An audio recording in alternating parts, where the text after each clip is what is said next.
ಓಂ ಸಾಯಿರಾಮ್. ಮಗು, ಈ ವಯಸ್ಸಿನಲ್ಲಿ ನೀನು ಬಹಳಷ್ಟು ಕಷ್ಟಗಳನ್ನು ಸಹಿಸಿಕೊಂಡಿರುವೆ. ತನ್ನ ಗಾಯವನ್ನು ಗುಣಪಡಿಸಿದವನು ಜೀವನದ ಪ್ರತಿಯೊಂದು ಯುದ್ಧವನ್ನು ಎದುರಿಸಬಲ್ಲನು. ಎಲ್ಲರೂ ನಿನ್ನ ಜೀವನದ ಪ್ರಕಾಶಮಾನತೆಯನ್ನು ನೋಡಿದರು, ಆದರೆ ನಿನ್ನ ಕಷ್ಟಗಳ ಕತ್ತಲೆಯಲ್ಲಿ ಯಾರೂ ನಿನ್ನೊಂದಿಗೆ ನಿಲ್ಲಲಿಲ್ಲ. ಈಗ ನಿನ್ನ ಕಾರ್ಯಗಳಿಂದಾಗಿ ಜೀವನವು ಬದಲಾವಣೆಯ ಹಾದಿಯಲ್ಲಿದೆ. ಎಲ್ಲವೂ ನಿಧಾನವಾಗಿ ಉತ್ತಮಗೊಳ್ಳುತ್ತದೆ. ಆದರೆ ಈಗ ನಿನ್ನ ಹಿಂದಿನ ದಿನಗಳಿಂದ ಕಲಿತ ಪಾಠಗಳನ್ನು ನಿನ್ನ ಉನ್ನತ ದಿನಗಳಿಗೆ ಉತ್ತರವಾಗುವವು. ದುಃಖದಲ್ಲಿ ನಿನ್ನನ್ನು ಬೆಂಬಲಿಸದವರನ್ನು ನಿನ್ನ ಸಂತೋಷದಲ್ಲಿಯೂ ಅವರ ನೆರಳು ಕೂಡ ನಿನ್ನ ಬದುಕಿನಲ್ಲಿ ಬೀಳದಂತೆ ಕಾಯ್ದುಕೋ.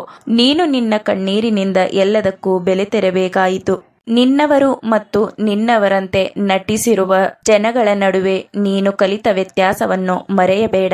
ಯಾವ ವ್ಯಕ್ತಿಯು ತನ್ನ ಕೆಲಸದಲ್ಲಿ ನಿರತನಾಗಿರುತ್ತಾನೆಯೋ ಆ ವ್ಯಕ್ತಿಯು ಜೀವನದಲ್ಲಿ ಸಂತೋಷವಾಗಿರುತ್ತಾನೆ. ಇತರರ ಗೆಲುವಿನಿಂದ ದುಃಖಿತನಾಗಿರುವನು ಜೀವನದಲ್ಲಿ ಯಾವಾಗಲೂ ಅಶಾಂತಿಯಿಂದಲೇ ಇರುತ್ತಾನೆ. ಯಾರು ಇತರರ ಸಂತೋಷವನ್ನು ನೋಡಿ ಹೊಟ್ಟೆ ಕಿಚ್ಚು ಪಡುವರೋ ಅವರು ಜೀವನದಲ್ಲಿ ಎಂದಿಗೂ ತೃಪ್ತರಾಗಲು ಸಾಧ್ಯವಿಲ್ಲ. ಅವರ ಪ್ರಗತಿಯು ಎಂದಿಗೂ ಆಗುವುದಿಲ್ಲ.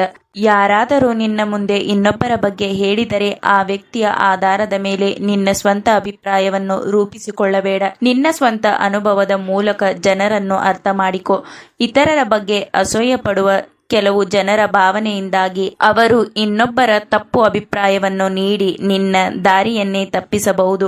ಅದಕ್ಕಾಗಿ ನಿನ್ನ ಸ್ವಂತ ಅನುಭವದ ಮೂಲಕ ಜನರನ್ನು ತಿಳಿದುಕೋ. ನೀನು ಶಕ್ತಿಯುತನಾಗಿರುವೆ. ಕೋಪಕ್ಕೆ ಮೊರೆ ಹೋಗಬೇಡ. ಶಾಂತನಾಗಿ ಎಲ್ಲವನ್ನು ಸೂಕ್ಷ್ಮವಾಗಿ ಗಮನಿಸು. ನಿನ್ನ ಎಲ್ಲ ಪ್ರಶ್ನೆಗಳಿಗೂ ಉತ್ತರವು ನಿನ್ನ ಸುತ್ತಮುತ್ತಲೂ ಇವೆ. ಅವುಗಳನ್ನು ಅರ್ಥ ಮಾಡಿಕೊಳ್ಳುವ ಕ್ಷಮತೆ ನಿನಗಿರಲಿ.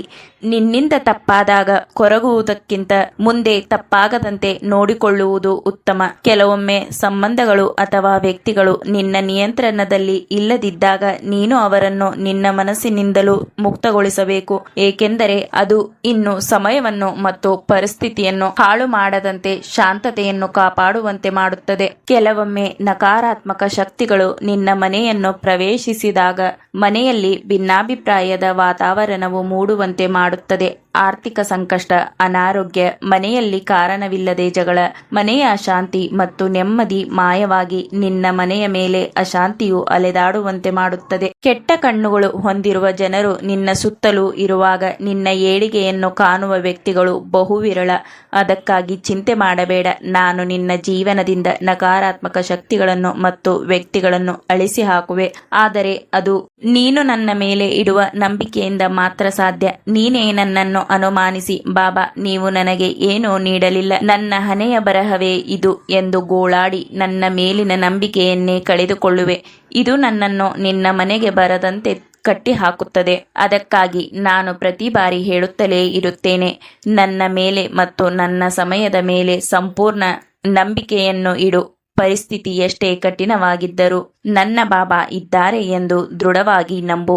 ನಾನು ನಿನ್ನಿಂದ ಆಡಂಬರದ ಪೂಜೆಯನ್ನಾಗಲಿ ಆಡಂಬರದ ವಸ್ತುಗಳನ್ನಾಗಲಿ ಬಯಸುವುದಿಲ್ಲ. ನಾನು ನಿನ್ನಿಂದ ಬಯಸುವುದು ಶುದ್ಧ ಮನಸ್ಸಿನ ಭಕ್ತಿ ಮತ್ತು ದೃಢ ನಂಬಿಕೆ ಮಾತ್ರ.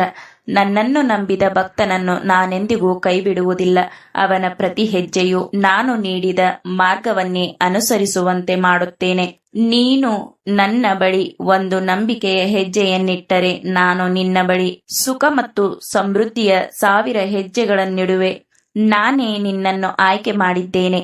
ನಿನ್ನ ಕಷ್ಟಗಳು ಮತ್ತು ಜೀವನದ ಬಗ್ಗೆ ನಿನ್ನ ದೃಷ್ಟಿಕೋನವನ್ನು ಸರಿಪಡಿಸಲು ನಿನ್ನ ಜೀವನಕ್ಕೆ ನಾನೇ ಬಂದಿದ್ದೇನೆ. ನಿನ್ನ ಮನಸ್ಸಿನಲ್ಲಿ ಬರುವ ಕೆಟ್ಟ ಆಲೋಚನೆಗಳಿಗೆ ಹೆಚ್ಚು ಮಹತ್ವ ನೀಡದೆ ಬದಲಾಗಿ ನಿನ್ನ ಆತ್ಮವಾದ ನನ್ನ ಮಾತನ್ನು ಆಲಿಸು ಮತ್ತು ಹಿಂಬಾಲಿಸು. ಅತಿಯಾಗಿ ಯೋಚಿಸಬೇಡ.